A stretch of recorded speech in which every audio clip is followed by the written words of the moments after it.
네, 안녕하십니까. 소개받은 제주대학교병원의 문덕수입니다.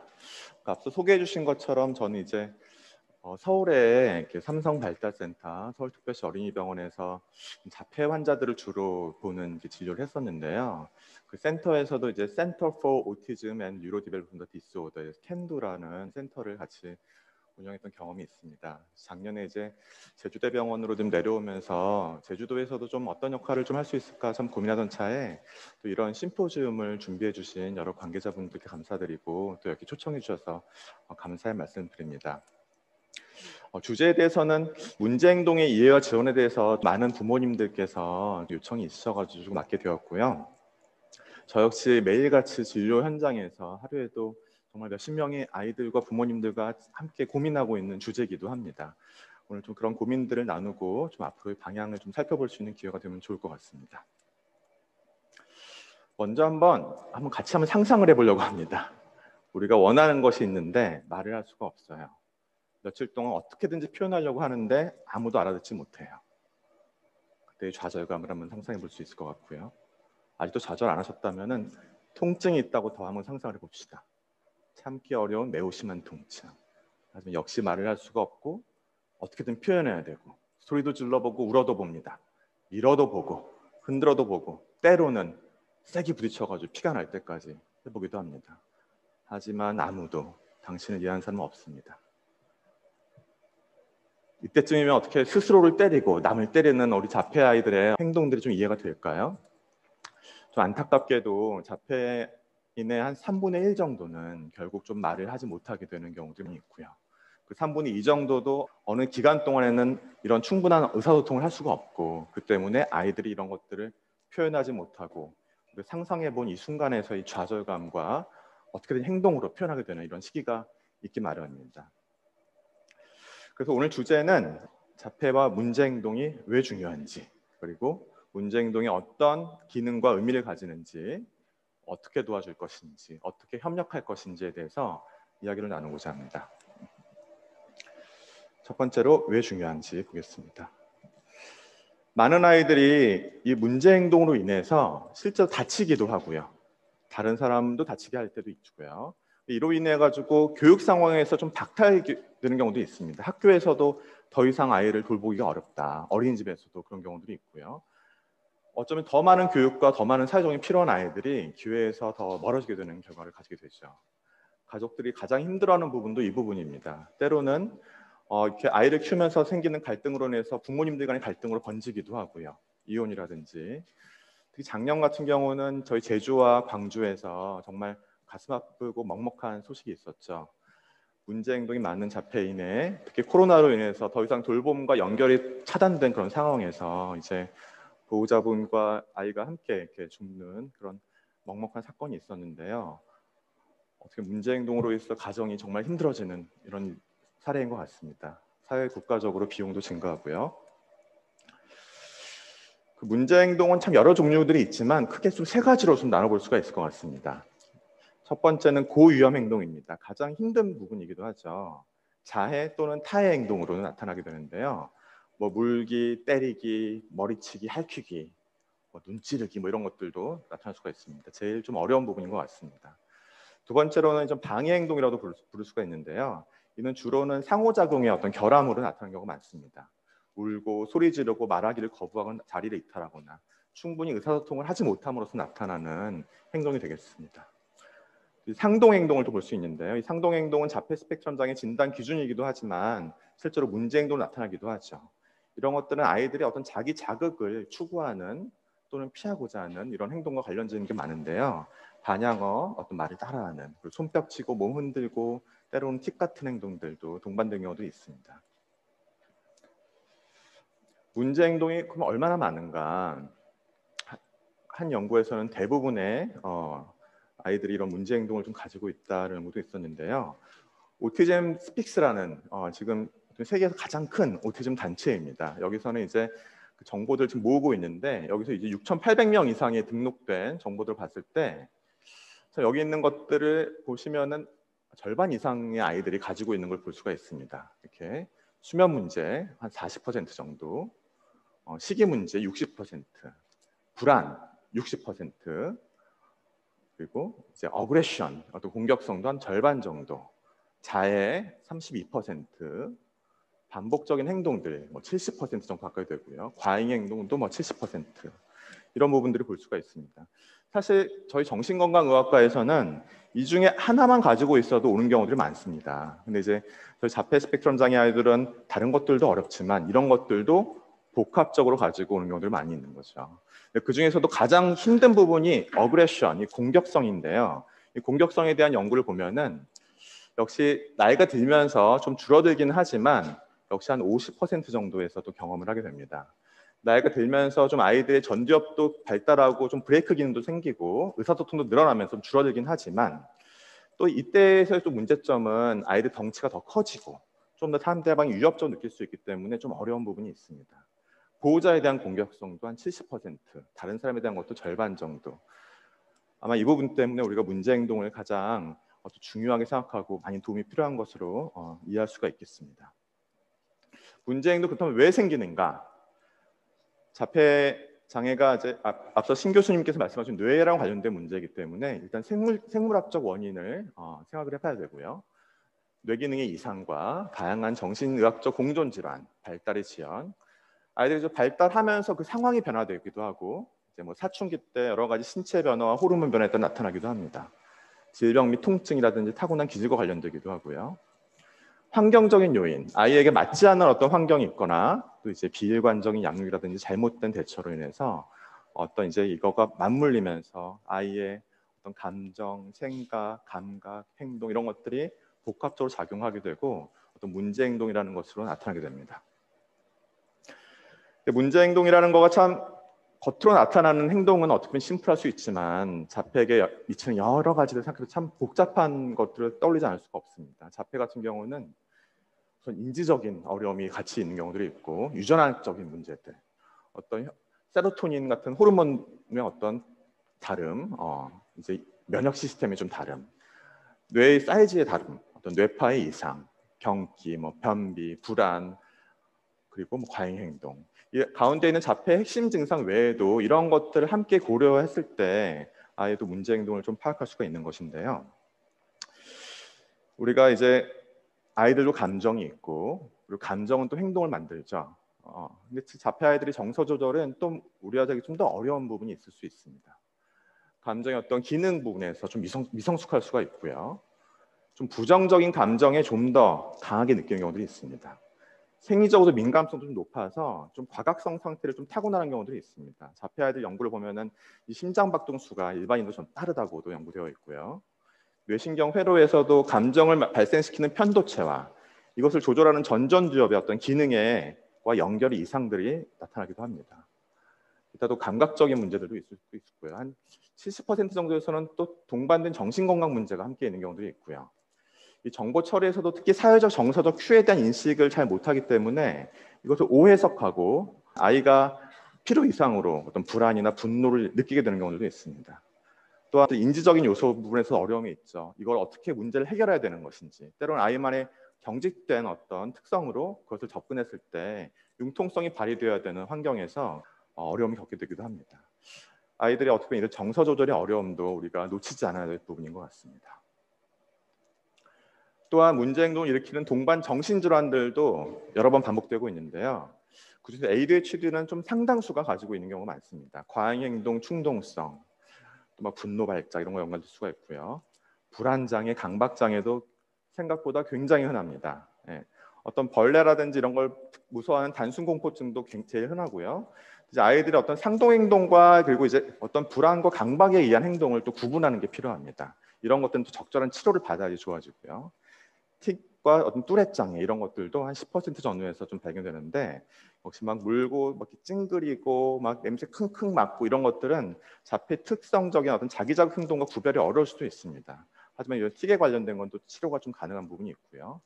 뇌전증도 이제 보면 많은 경우에서 비정상적인 뇌파가 발견이 되는데요.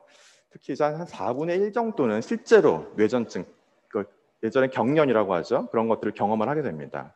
이런 것들이 반복됐을 경우에는 지적 능력이 저하되고 문제 행동이 좀 늘어나고 과잉 행동과 연관되는 건 많습니다. 실제로 제가 봤던 환자 중에서도 뇌전증이 좀 의심되는 환자였어요. 근데 이제 막 막 머리를 치면서 머리가 아프다는 그런 느낌을 해가지고 좀 뇌파를 찍어보고 좀 이상이 있어서 이쪽 약을 썼을 때 좀 좋아졌던 경험이 있었습니다. 그럼 문제행동은 어떠한 기능과 의미를 갖는가? 그 기능과 의미를 또 확인하기 전에 고려할 부분들이 좀 많다는 걸 우선 인식할 필요가 있습니다. 의학적으로는 통증 유무를 먼저 확인해야 됩니다. 귀에 염증이 없는지. 제가 얼마 전에 이제 아이들과 수영을 하다가 웨이드홈에 걸린 적이 있었어요. 잠을 자기 어려울 정도로 아프더라고요. 겉으로 봤을 때는 아무도 모르죠. 그래서 제가 아침에 일어나자마자 했던 게 이비인후과에 달려갔습니다. 너무 아파서. 만약에 자폐아이가 이런 게 있었다면 우리가 어떻게 할 수 있을까? 아이들 아마 떼쓰고 짜증내고 막 이랬을 것 같아요. 그리고 치통, 이것도 간과될 수 있는 부분입니다. 제가 봤던 환자 중에서도 평소에 약을 잘 조절하고 있었는데 어느 날 갑자기 문제가 늘어났어요. 처음엔 지금 약을 좀 올려봤는데 변함이 없습니다. 근데 그 환자의 식이 행동을 관찰해 보니까 먹는데 좀 어려움이 있어서 이를 보니까 조금 의심되는 거에 치과를 보냈고 역시 침취가 있어서 그걸 치료하거나 좋아지는 경우도 있습니다. 역시 아이가 이게 아프다는 걸 표현하기 어렵기 때문에 놓칠 수 있는 부분이겠죠. 두통, 복통, 변비도 많기 때문에 이런 거 놓치지 않아야 됩니다. 뇌전증 아까 말씀드렸고요. 잠을 못 자는 경우도 상당히 많습니다. 당연히 잠을 못 자면 다음날 컨디션도 안 좋고 여러 가지 좀 행동이 나타날 수도 있겠죠. 알러지도 봐야 되고 위장관이 약한 경우도 있습니다. 시각, 청각적으로 우리 아이들 형광등 불빛에도 굉장히 예민하게 반응할 수 있죠. 소음 부분에서도 남들보다 더 예민하게 느끼기도 합니다. 유전적인 거 관련된 것이 있을 수도 있고요. 말씀드린 또 공정 변이를 확인을 해야 됩니다. 양극성 장애가 있는 경우도 있어서 우리 조울증이라고 하죠. 무드의 사이클이 이렇게 있는 경우도 있고 이런 경우는 어떨 때는 굉장히 잘 자고 어떨 때는 못 자고 어떨 때는 기분 들뜨고 이런 경우들도 있습니다. 관련된 치료를 좀 해야 되고요. 아이들이 좀 인지적으로 너무 쉽거나 어려운 과제에 있을 때 또 행동 문제 나타날 수가 있겠고요. 의사소통 도구를 활용할 수 있는가 없는가, 그것을 자발적으로 사용하는가 이런 것도 좀 알아볼 필요가 있습니다. 감각적인 필요를 충족시키려는 행동인가. 또 제가 봤던 환자 중에 한 명은 이제 어느 날 가다가 길을 넘어졌는데 이 머리에 그 부딪힘을 경험하고 나서 이 통증을 좀 자글자글 추구하게 됐어요. 그래서 그때 이후로 이 통증을 좀 기억하기 위한 것인지 머리를 이렇게 쾅쾅 치게 해가지고 좀 헬멧을 써야 되는 그런 상황도 있었습니다. 우리 아이들 보면 이렇게 막 머리를 이렇게 지그시 누르거나 이렇게 하는 경우들도 있어요. 어떤 감각 자극을 추구하는 경우들도 있습니다. 환경적으로는 어떤 세팅이라든지 이런 것에 따라 좀 달라지는 건 없는지, 여기서는 괜찮은데 여기가 다르다면 이 세팅에서는 어떤 부분이 아직 자극하는 것인지 이런 거 좀 봐야 되고요. 주변에 어떤 관심이 어떤 실수로 문제 행동을 강화하게 되는 경우들도 있을 수 있습니다. 가족이나 환경이 변화가 있을 때, 치료실 바꿨을 때 처음 몇 개월간 적응하기 힘든 경우도 많이 보실 텐데요. 그런 것들을 또 우리가 나타나는 문제 행동과 연관지을 수 있어야 됩니다. 이처럼 문제 행동의 어떤 기능적 의미를 분석하기 이전에 이러한 부분들을 우리가 먼저 체크를 할 수 있어야 될 것입니다. 보통 문제 행동의 기능은 보통 이제 크게 5가지로 많이 얘기됩니다. 이제 관심을 끌기 위해서. 혼자 있을 때는 보이지 않지만 다른 사람이 있을 때 보입니다. 그다음은 좀 이제 회피. 어떤 아이가 하기 싫은 과제를 회피하기 위해서 시키면은 문제 행동을 보이고 안 시키면 또 안 보입니다. 요구. 원하는 것을 주지 않을 때 보이고 그리고 원하는 걸 주면은 멈추는 경우도 있습니다. 감각적 자극. 이런 것들은 어떤 자신의 어떤 감각을 추구하거나 뭐 회피하거나 이러기 위해서 행동을 보이는 경우들이 있고요. 이제 여러 가지 기타 사항들 앞서 볼 부분들 여러 가지들이 있을 수 있겠습니다. 그 앞서 본 이제 그 기능들에 대한 분석은 어떻게 보면 요즘은 많이들 부모님들도 치료사분들도 많이 알고 계시는 것 같아요. 근데 이제 말씀드리고 싶은 것은 그런 것들이 이 아이들의 행동의 기능을 좀 분명하게 조금 우리가 이해할 수 있게 되는 어떤 툴을 제공해 주지만 현실에서는 이런 것들이 많이 섞여 있는 경우도 있고 실제 좀 알기 어려운 경우들도 있고 또 앞서 보여드린 것처럼 여러 가지 가능성들이 있기 때문에 또 너무 또 단순화해서 생각하지 않는 것이 또 필요합니다. 다음은 어떻게 도와줘야 될 것인가인데요. 그런 것들을 이 문제의 기능을 파악하기 위해서 이 A, B, C 선행 사건, 행동 분석으로 하는 것들을 많이 쓰게 됩니다. 요즘은 또 많은 분들이 알고 계시죠. 보통은 이제 사건이 일어난 날짜 그리고 그것이 문제 행동이 일어나기 바로 전의 상황 그리고 문제 행동을 보인 그 행동 그리고 어떤 결과를 얻었는지를 보게 되면서 이 아이가 가진 행동의 의미와 기능이 어떤 것인지를 우리가 좀 추측을 하고 그거에 대해 치료를 하게 되는 거죠. 예를 들어서 소리를 지르면서 바닥에 대굴대굴 구는 행동이 있었는데 그 전에는 보니까 대형마트에서 장난감을 사달라고 조르기 시작했는데 엄마가 안 된다고 했을 때 이걸 하는 거죠. 그럼 결과는 결국에는 아무래도 안 돼가지고 결국은 사줘야 됐던 거죠. 그러니까 이제 멈춰가지고 달려서 데려올 수 있었어요. 굉장히 요구의 기능이 있었다는 것을 알 수가 있는 거죠. 두 번째, 수업 시간이 됐을 때 장난감 정리하라고 하니까 또 이렇게 행동을 누르고 이건 이제 과제 회피랑 이제 어떤 요구 이런 것 좀 같이 있는 케이스라고 볼 수가 있겠습니다. 그럼 이런 것을 어떻게 대처를 하느냐? 우선 중요한 부분은 그동안 아이는 문제 행동을 통해서 원하는 것을 얻었습니다. 하지만 앞으로는 문제 행동을 통해서는 원하는 것을 얻지 못한다. 이게 큰 전제가 되는 겁니다. 대신에 다른 것들을 알려줘야겠죠. 그리고 관심 끄는 거, 문제 행동을 통해서 관심을 끄는 거. 때로는 무시도 필요합니다. 문제 행동을 무시하는 거고 아이를 무시하는 건 아니죠. 대신 우리는 그 아이에게 적절한 관심과 또 따뜻함과 이런 걸 좀 제공해 줄 수 있어야 됩니다. 문제 행동을 하지 않더라도 아이가 관심을 받을 수 있다는 걸 안다면은 그것을 할 필요는 줄어들겠죠. 회피, 문제 행동을 하기 싫을 때는 또 적절한 다른 활동들을 찾아줄 수도 있는 것이고요. 요구할 때 문제 행동을 통해서 요구하는 것이 아니라 적절한 의사소통, 제스처도 포함될 수 있고요. 어떤 그림 의사소통을 사용할 수도 있고요. 때로는 간단한 필요한 단어를 알려줄 수도 있고요. 감각적인 자극, 아이들의 어떤 감각 추구적인 행동이 있다면은 그래도 좀 아이가 조금 활용할 수 있고 다른 사람들 보기 좀 괜찮은 어떤 자극을 만족할 수 있는 걸 주기도 합니다. 때로는 막 다 물어뜯는 아이들한테는 저희가 마치 치발기와 비슷한 실리콘 제제를 아이가 원하는 강도에 맞춰가지고 이렇게 줘서 그걸 조금 해소할 수 있게 도와주기도 합니다. 다른 행동들에 대한 어떤 불안과 분노 이런 것들도 우리가 같이 좀 볼 수가 있겠고요. 그렇다면 대체 행동을 어떻게 바람직하게 강화시켜 줄 것인가 예를 하나 가져왔습니다. 태블릿을 하고 싶은데 안 되는 상황이에요. 이전에는 이럴 때 떼쓰고 머리박기를 해가지고 태블릿을 얻었습니다. 하지만 더 이상 이제 태블릿은 주지 않습니다. 대신 적절한 의사소통을 가르칩니다. 태블릿 주세요. 또는 어떤 제스처랑 같은데 그럴 때 태블릿을 줄 수가 있겠고요. 태블릿을 계속 원하는 대로 줄 수는 없겠죠. 결국 아이는 태블릿을 하고 싶다기 이전에 즐거운 활동을 하고 싶다는 의미가 있기 때문에 같이 놀러 가자. 같이 아이랑 또 산책도 한다든지 이렇게 다른 여가 생활을 해볼 수도 있겠습니다. 때로는 지금은 태블릿 할 시간이 아니라 학습지를 해야 될 시간도 있겠죠. 다른 지시를 내리고 엄마랑 같이 이거 하고 맛있는 거 먹자. 이렇게 해서 결국 아이가 다른 적절한 것을 배우고 하지만 그걸 했을 때도 아이는 얻는 것들이 있죠. 이전에 문제 행동을 통해서 얻을 수는 없지만 바람직한 행동을 통해서 얻는 것들이 반복적으로 강화될 때 아이의 문제 행동은 줄어들 수가 있겠습니다. 우리 자폐 아이들은 시각적 학습자라는 말을 많이 씁니다. 여러 가지 이미지들을 사진처럼 기억하기도 하죠. 어떤 이제 말로 하는 것들은 생각하기 굉장히 어렵지만 눈으로 딱 들어왔을 때는 아이들이 곧바로 이해하는 경우들이 있습니다. 그렇기 때문에 제가 외국에 있는 영국에 있는 특수학교 갔을 때도 중요한 단어들은 다 그림이 붙어 있었어요.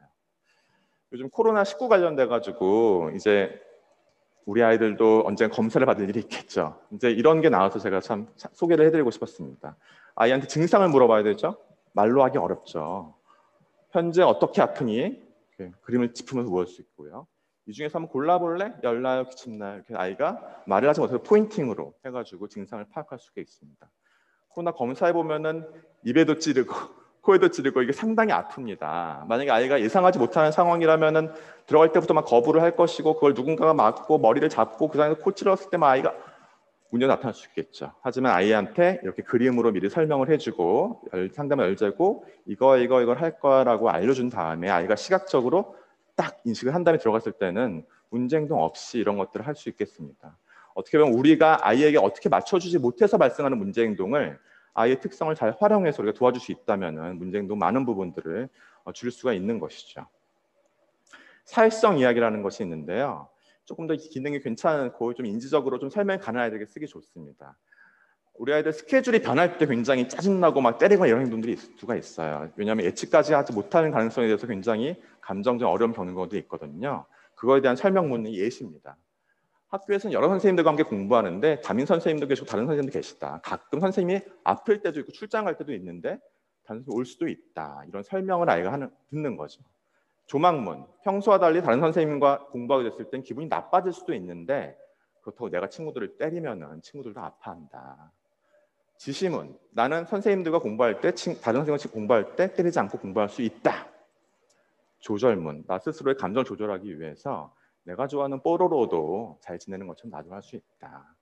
이거의 좀 핵심적인 부분은 좀 간단하게 한두 문장 정도로 그리고 아이가 그것을 충분하게 좀 간단하게 인식하고 어떤 예상되는 상황에 있을 때 좀 미리 보고 들어가고 우리 아이들이 힘든 상황에서 부모님들이든 선생님들이든 이런 것들을 좀 활용할 수가 있겠습니다. 저는 또 오늘 이 부분을 좀 강조드리고 싶습니다. 우리가 아이들의 어떤 행동을 분석하고 수정하는 것도 하지만 결국 우리가 바라는 것은 아이 스스로 자기존재력을 키우는 것일 것입니다. 아이들이 힘든 상황에 있더라도 좀 회복할 수 있는 회복 탄력성을 키우는 것일 텐데요. 회복 탄력 영역이라는 말이 있습니다. 아이가 이 안에 있을 때는 굉장히 좀 안정된 상태인 거죠. 몸과 마음이 건강하고 조절된 상태인 겁니다. 이때는 불안정해질 때도 좀 잘 대응할 수 있는 능력을 가지게 되는 거죠. 때로는 아이들이 트라우마를 경험하고 스트레스를 받기도 합니다. 일예로 자폐 아이들의 3분의 2 정도는 학교에서 왕따나 따돌림, 학교 폭력을 경험한다고 연구되어 있습니다. 일반 아이들도 그런 경험을 했을 때는 굉장히 힘들고 분노하고 행동이 나올 수가 있겠는데 더더군다나 그런 걸 어떻게 대처해야 될지 모르는 자폐 아이들 경우는 더 힘들겠죠. 그럴 경우가 있을 때 아이들은 어떤 과흥분 영역에 갇히기도 합니다. 초조하고 짜증, 흥분, 불안, 공황, 어떤 분노 폭발. 이것이 아이의 어떤 기능적인 의사소통을 떠나서 아이가 어떤 컨디션이 트라우마로 인해서 이런 상태로 갈 수 있다는 것을 우리가 또 알 수 있어야 되고요. 때로는 아이들이 무기력한 역량에 갇히기도 하죠. 우울하고 슬프고 외롭고 의욕이 없고. 결국에 이런 아이들이 어떤 변화들을 어떻게 그 회복 탄력 영역으로 가지고 와서 다시 안정된 상태에서 스스로를 감정을 잘 조절할 수 있고 생산적인 결정을 행동을 할 수 있는 상태로 좀 만들어줄 것인가가 우리가 좀 도와줄 수 있는 부분입니다. 저는 좀 이런 개념을 좀 좋아하는 게 때로는 아이들이 이런 과흥분 영역에 있는 아이로 개념져질 때가 있어요. 문제 행동이 많고 얘는 짜증도 많고 하지만 우리가 이런 관점에서 볼다면은 아이가 이때 어떤 힘든 일이 있었고 때로는 스케줄이 바뀌거나 그래서 과흥분 영역에 들어갔구나. 하지만 다시 회복 탄력 영역으로 돌아올 수 있구나. 아이가 회복할 수 있구나. 이런 좀 관점을 제공해 주면서 저는 좋아하는 어떤 그림입니다. 그렇기 때문에 아이들이 과흥분 영역이나 무기력 영역에 있을 때 OK 영역, 회복 탄력으로 어떻게 좀 돌아오게 할 수 있을 것인가. 그동안은 어땠습니까? 과흥분 영역에 있었을 때는 잡아당기고 때리고 물고 던지고 소리 지르고 그랬었죠. 앞으로 우리가 할 활동에서는 이거를 돌아오게 하기 위해서 숨쉬기, 심호흡, 긴장 이완, 시원한 물 한번 같이 마셔볼까? 차도 마셔볼까? 어떤 좀 조용한 곳에 가볼까? 같이 좀 쉬어볼까? 너가 좋아하는 그림 그리기 한번 해볼까? 이런 것들을 좀 해볼 수 있는 거죠. 아이가 어릴 때부터 이런 활동을 해가지고 자기 자신을 조절하는 경험. 이때 내가 안정되더라. 이때 내가 편안하더라. 이런 걸 알게 된 아이들은 커서도 적용할 수 있을 것이고요. 아이의 그 감정을 발생 변형계도 어린 시절부터 안정된다면은 커가는 과정이 좀 더 안정된 걸 볼 수 있겠습니다. 무기력 영역에 있을 때도 같이 좀 샤워한다든지 산책하고 좋아하는 운동이라든지 심호흡이라든지 좋아하는 음식도 먹고 도움을 요청하고 이런 부분을 통해서 아이가 다시 좀 취업할 수 있는 경험들 이런 것들을 저는 아이들이 어릴 때부터 좀 많이 알았으면 좋겠고 근데 이건 아이들마다 아이의 방법들이 다 다를 수가 있어요. 그래서 우리가 아이들을 잘 관찰해서 이런 부분들을 알아차려주고 도와주고 적용해 볼 수 있고 격려해주고 이런 부분들이 아이 자기 조절력을 키우는 데 있어서 중요한 부분이 되겠습니다. 아이들의 이런 이완 기술, 과흥분 상태 좀 릴렉스할 수 있게 해주는 것들에서도 아이들이 시각적인 자료들이 많이 있어요. 레몬을 짜면서 주먹을 젓다가 다시 펴는 것들, 긴장을 줬다가 이완하는 것들이죠. 등껍질 안으로 이렇게 움켜졌다가 펴는 것들, 근육을 긴장시켰다가 푸는 활동을 통해서 아이들은 좀 편안함을 느낄 수도 있는 거죠. 울타리 사이를 통과하기 위해서는 배를 홀쭉하게 만들어야 돼요. 이렇게 심호흡하면서 또 이제 몸에 힘 좀 줬다가 빼기도 하고요. 코에 붙은 파리를 쫓아내기 위해서 얼굴도 한번 긴장 줬다가 푸는 것도 하고요. 바람개비를 통해서 심호흡을 해볼 수도 있고요. 비눗방울 불면서도 심호흡을 해볼 수가 있습니다. 또 이제 아래에 있는 좋아하는 활동들, 장난감, DVD 이런 것들은 또 아이가 뭔가 다시 좀 취업하는 데 있어서 활용할 수가 있겠죠. 우리 아이들 병원 오는 거 싫어하고 그때마다 안 들어가려고 했을 때도 있는데요. 그럴 때 우리가 first then, 먼저 다음 테크닉을 같이 씁니다. 아이가 힘들어하는 부분하고 그 다음에 아이가 좋아하는 부분들을 시각적으로 같이 제공을 해줘서 힘들어하는 것만 떠올리고 거부하면서 문제는 보이는 것이 아니라 이거하고 저거 하지 선생님 보고 맛있는 거 먹지 놀터 갈 수 있지 이거를 같이 떠올리면서 했을 때 아이들은 좀 더 적응적으로 갈 수 있는 것이고 그건 역시 우리가 말로 하는 것보다도 시각적인 자료를 활용해서 도움되는 경우들이 많습니다. 약물 치료에 대해서도 우리가 좀 알아볼 필요가 있는데요. 오티즘 스픽스에서도 이에 대한 좀 가이드라인들을 부모님께 제공해주고 있습니다. 먼저 약물 치료가 도움이 되지 않는 부분부터 살펴보면은요, 지시 따르기라든지 참여하지 않는 거라든지 학습이 느린 거라든지 사회교실이 좀 안 된다든지 말을 못하는 것, 이런 것들은 약으로 되지는 않습니다. 하지만 또 이런 부분들은 약의 도움을 받을 수 있다고 얘기하는데요. 과잉 행동이라든지 주의가 짧다든지 충동적이거나 짜증내거나 공격적이거나 자해 타해를 한다든지 텐트럼을 보인다든지 반복적인 생각, 반복적인 행동을 한다든지 수면 문제라든지 틱이라든지 불안, 우울, 이런 것들은 약의 도움을 받을 수 있다고 얘기를 하고 있습니다. 사실 어쩌면 우리가 또 가장 힘들어하는 부분이기도 하죠.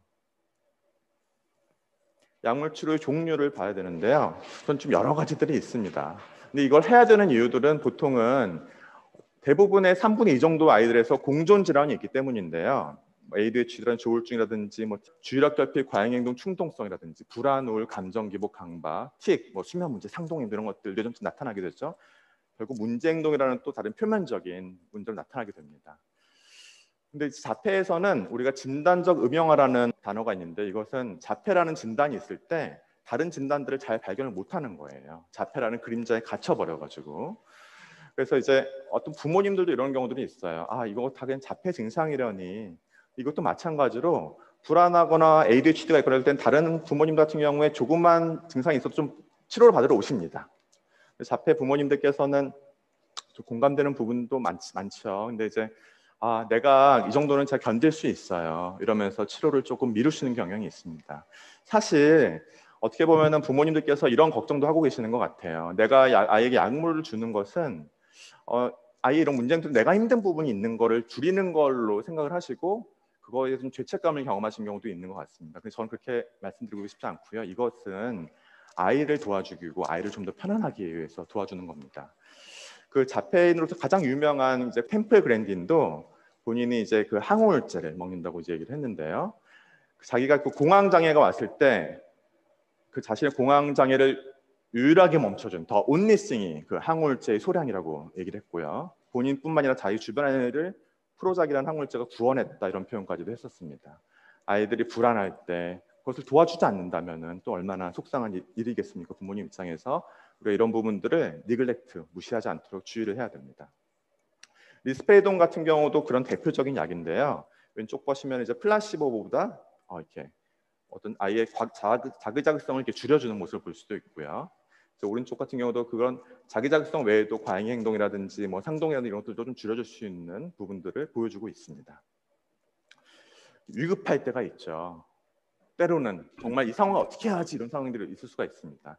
그럴 때는 첫 번째 우선 우리가 침착함을 유지해야 됩니다. 우리까지 막 흥분돼가지고 어쩔 줄 몰라 하면 아이는 더 흥분될 수 있겠죠. 내가 먼저 침착한지를 확인해야 됩니다. 그다음 지시는 간단하게 해야 됩니다. 흥분의 상태에서는 언어적인 게 잘 안 들어오거든요. 그 때문에 앉아 하면 엄마랑 같이 가자. 짧게 하는 게 중요합니다. 그리고 아이를 안전한 곳에서 안전을 확보해야 되는 위험한 것들을 좀 치워야 되고요. 때로는 아까 보여드린 시각자료 같은 걸 활용해서 아이들이 좀 편안함을 느낄 수 있는 공간을 상상할 수 있다든지 이런 것들을 활용해서 좀 줄여줄 수도 있겠습니다. 마지막으로 힘들 땐 도움을 요청하셔야 됩니다. 119라든지 응급실로 오셔가지고 때로는 이런 것들로 도움을 요청할 수 있다는 생각을 못 하시는 경우도 있는데 요청을 하십시오. 그래서 그때부터 또 어떤 도움이 들어갈 수 있는 거를 알고 계시면 좋겠습니다. 마지막으로는 이제 다양학적 지원에서 부모 전문가 지역사회 소통에 대해서 좀 말씀드리고자 합니다. 저는 이제 자폐 환자들의 어떤 발달도 그렇지만 문제 행동에 있어서도 부모님의 역량, 부모님의 힘을 키워드리는 것이 가장 중요하다고 생각을 합니다. 부모님의 역량을 키워드리는 것은 결국 우리가 치료실만 해서 좋아지는 것이 아니라 자연스러운 환경에서도 중재가 이루어지는 어떤 일반화가 가능하게 되고요. 치료가 끝난 후에도 지속적으로 좋아질 수 있는 부분들, 비용 효과만에서 경제적이고요. 이제 부모님께서도 전문가 협력적인 관계를 맺으실 수 있고 스트레스도 줄어들고 효능감도 느낄 수가 있습니다.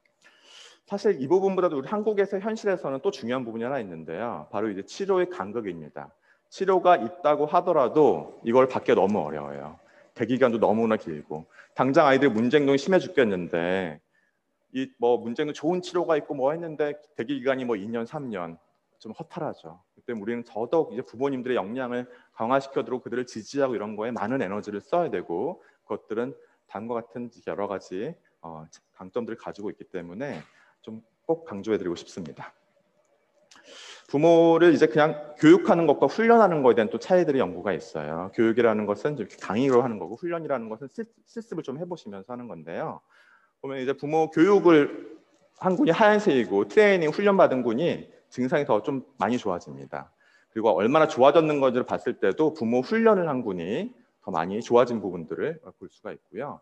약물 치료만 한 경우와 부모님을 같이 한 경우에도 시간이 지나면 지날수록 부모 훈련을 같이 한 경우들이 문제 행동이 줄어드는 걸 볼 수 있습니다.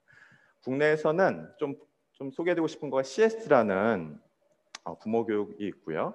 자폐인 사랑협회에서 이제 우리나라에서 좀 보고를 하고 있는데 저는 모든 부모님들 한번 들으셨으면 좋겠어요. 이제 제가 이거 국내에 처음 도입됐을 때 그 자리에서 처음부터 끝까지 하는 걸 봤는데 너무 좋은 프로그램입니다. 요즘은 줌으로도 해서 저도 제주도에서도 조금 부모님 소개해드리고 있습니다. 문제행동에 특화돼서는 이제 자폐증의 문제행동에 부모 훈련이라는 루비 프로그램이 좀 소개되어 있는데요. 네.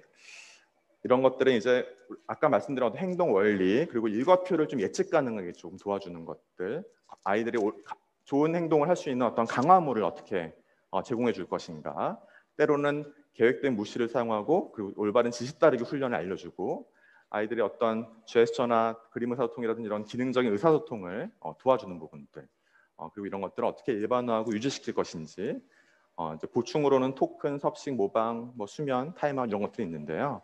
우리가 이런 것들을 현장에서는 부모님이 다 그대로 할 수는 없을 수도 있어요. 하지만 이러한 개념들을 우리가 틈 나는 대로 각각의 상황에 맞춰서 부모님들께 전달을 해드리는 것이 좀 필요하겠습니다. 마지막 슬라이드입니다. 법에서도 가족을 좀 지원하라고 되어 있고요. 그러기 위해서 지금 여러 가지 많은 시설들과 기관들이 협력을 하고 있습니다. 때로는 저는 그 문제 행동이 잘 조절되지 않는 경우도 있다는 걸 말씀드리고 싶어요. 여러 가지 약을 써도 그리고 여러 가지 치료를 병행을 해도 때로는 정말 잘 안 될 때가 있습니다. 전 그럴 때일수록 필요한 것이 서로 간의 연결이라고 생각을 합니다. 학교에서도 병원에서도 다른 기관에서도 서로 도와가면서 그리고 부모님들이 자기가 혼자 있다고 느끼는 것이 아니라 연결되고 있을 때 때로는 어쩌면 그 시기에 가장 힘든 시기가 있을 수 있고 어쩔 땐 시간이 해결해 준 경우도 있거든요. 그 시간을 함께 도와가면서 짐을 나누고 이렇게 넘어가는 부분들이 정말 어떨 땐 제일 필요하고 중요한 부분이라는 말씀드리고 싶고요. 어쩌면 오늘 이 심포지엄을 준비하면서 여러 기관들이 같이 협력을 해서 하는 부분들이 계신 부모님들께 그러한 메시지를 드리고자 했던 게 아닌가 싶습니다. 이 문제 행동이라는 거는 저는 부모와 자녀만의 숙제가 아니라고 생각합니다. 아이들은 자신을 잘 이해해주는 사회 안에서 건강하게 자랄 수가 있고 문제 행동 역시 이 문제 행동을 잘 이해해주는 사회 안에서 아이들이 이해받고 조절될 수 있다고 생각하면서 강의를 마치겠습니다. 감사합니다.